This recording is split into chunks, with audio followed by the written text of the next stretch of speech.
que la résistance est toujours debout. Bien sûr. Mais on ne la sent plus sur le terrain.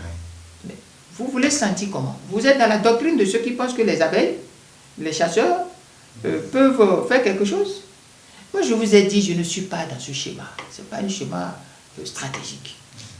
Je vous ai dit que l'élément principal pour faire la lutte contre un dictateur, ce ne sont pas les chefs, c'est le peuple. Et le peuple, une fois que le peuple est convaincu, c'est le peuple qui se dresse contre le dictateur. Et je vous ai expliqué comment le rôle du leader, c'est de s'organiser, avoir le bon discours pour aller parler au peuple et s'organiser.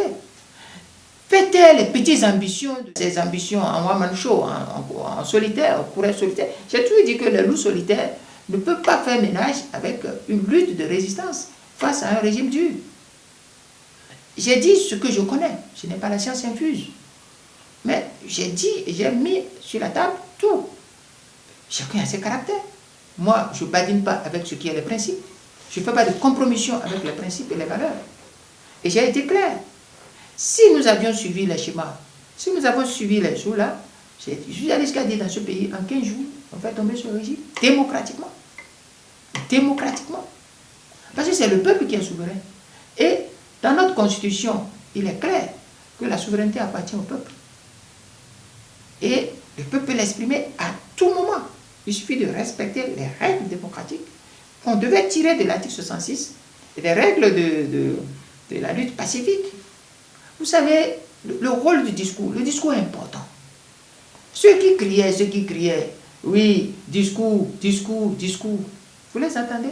Aujourd'hui, non seulement ils n'ont plus le discours, ils sont à faute, mais ils n'agissent pas. Or, moi je proposais le discours qui prépare l'action.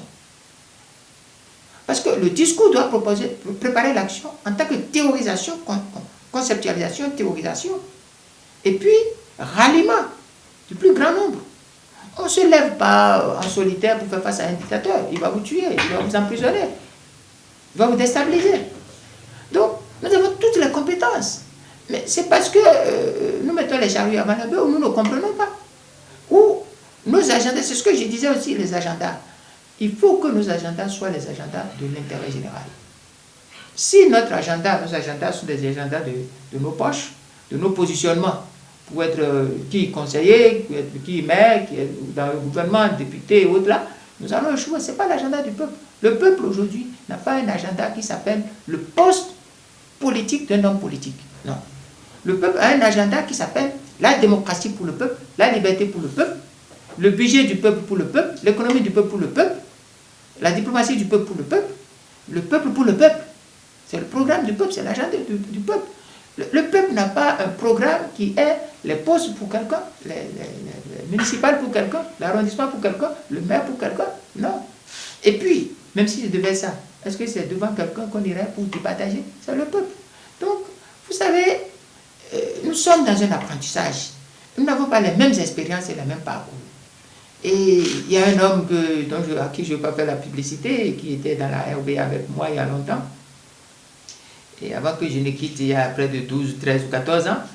Et cet homme disait, mais la politique n'est pas un club de rééducation d'adultes. C'est Georges Guédou qui le disait, Guédou, pour ne pas le citer. C'est lui qui dit, mais la politique n'est pas un club de rééducation d'adultes. Il a raison. Ce n'est pas au Champions League qu'on va apprendre à quelqu'un comment tapoter la balle, et comment faire des passes en retrait, comment faire des passes en profondeur, des dribbles de corps. Non. Donc, il n'y a que eu sur toute l'année, au départ, des bobodiouf, des irrésolus, des nonchalants, des calculs de poche que nous avons eu. Ça a nui.